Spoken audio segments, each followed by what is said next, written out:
and welcome back to Sew Crafty with Connie. Today I wanted to do a little revision to a video that I have previously done with the flat hammock for cages for animals, for rescues, or for your own pet if you have one in a cage. And this one is going to be made with webbing and swivel hooks. That way it's going to be a little bit more sturdy. The last time I made one with a ribbon, and it's okay, but if you have bigger animals, probably the webbing would be a little bit more sturdy for them. So if you're ready to get started, let's go ahead and do this. Oh, don't forget to subscribe to my channel, and if you like this video, please give me a big thumbs up, and I will be having more tutorials as well in the near future. Okay, let's go ahead and get started. This project is very simple and it's very easy. It's perfect for beginners, and you only need a few things. So what you need for this are 2 pieces of fleece. You need some webbing. You can get this at Walmart, you can get it at Joann's, Hobby Lobby, or you can order it online. And it's really very durable and sturdy. So it's not as flimsy as ribbon, but it's not too hard to sew through either. So you need 4 pieces of webbing, and they're 8 inches long.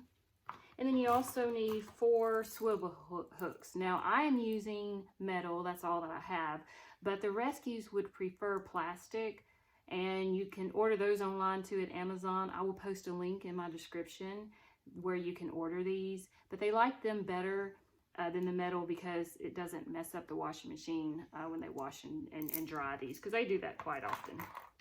So you want to cut out your rectangle 11 inches by 18 inches, and the same tutorial can be used for different sizes. So you may make one a little bigger, you may make one a little smaller, but it's the same process.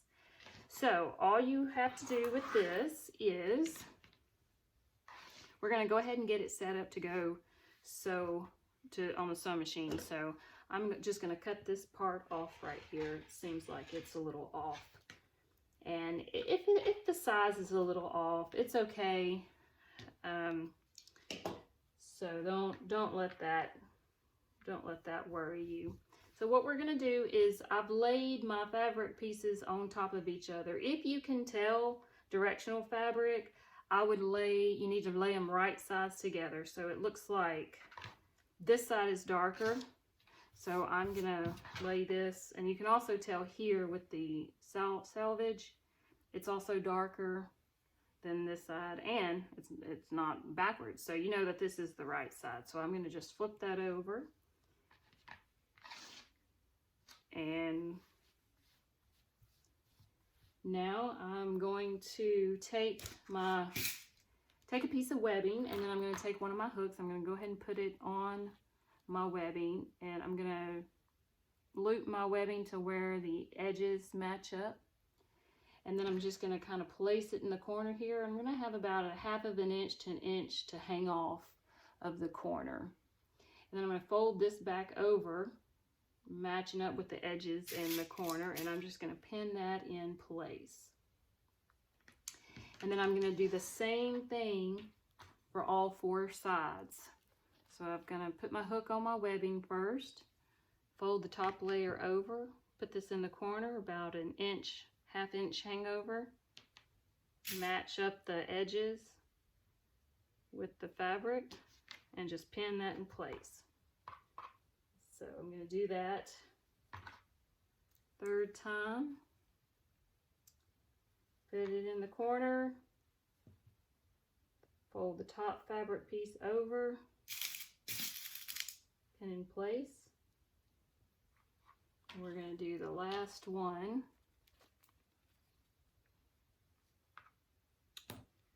Put it in the corner, about a 1/2 inch hangover, and then we're going to pin that in place. Okay, now we're going to take it to the sewing machine,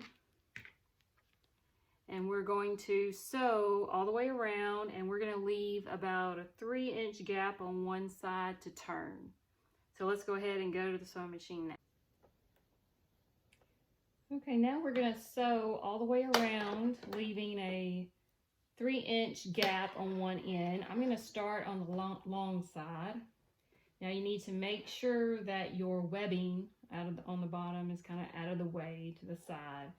This stuff is pretty stiff, not stiff enough to where it's hard to sew with, but it pretty much will stay out of the way when you pin it in place. And then you're going to sew a 1/2-inch seam allowance.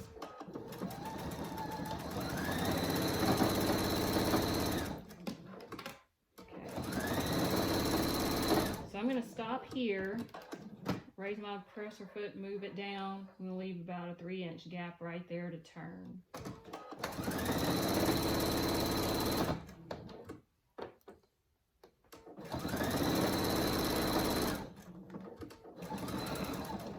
Come to about the middle of the corner and the webbing, and I'm going to turn it and start down the other end.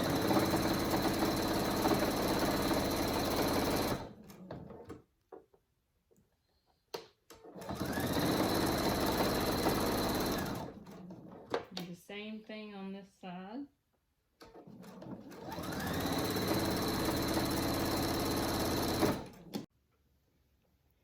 So I've got all 4 of my sides sewn up, and now we're just going to trim the excess and trim the corners as well, so it's not as bulky.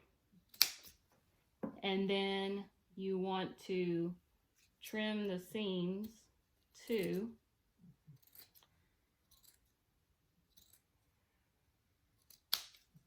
Pretty close to what you just sewed, but not too close to where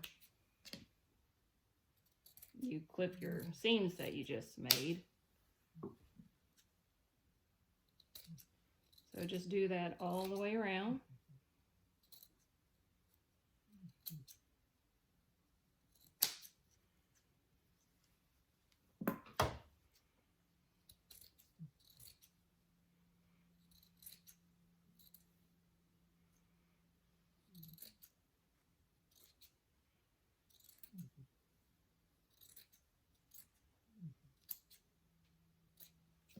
Okay, now we're going to turn it right sides out.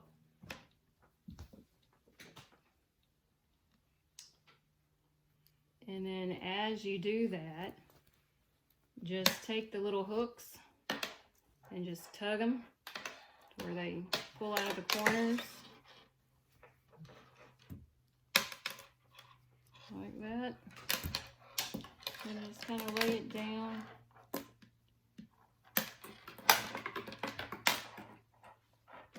And now we're going to top stitch it so we can close up the gap right here. So we're just going to start on one side and sew all the way around. You can use a 1/2-inch seam allowance or the edge of your presser foot, but just make sure that you get the gap closed right there.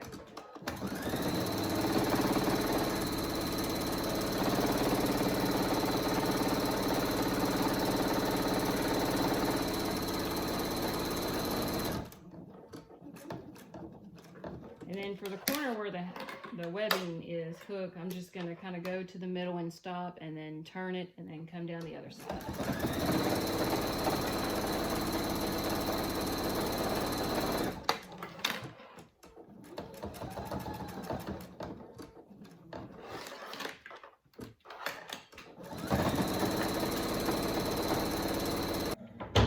I finished sewing up the top stitching all the way around the edge, and I closed up my gap here, and now I'm cutting all my loose threads, and that's it. You're done. So now they can hang this in little cages with the little animals, and they could sleep on it, make them nice and comfy. If you enjoyed this video and if it helped you, Please give me a big thumbs up, and don't forget to subscribe to my channel, and I will have more sewing tutorials in the future. And as always, thanks so much for your help with the rescues. And if you have any questions, feel free to comment. Send me an email, flemingconnieg@gmail.com. And thanks again for all you do. All right, and I hope to see you next time. Have a good day. Bye-bye.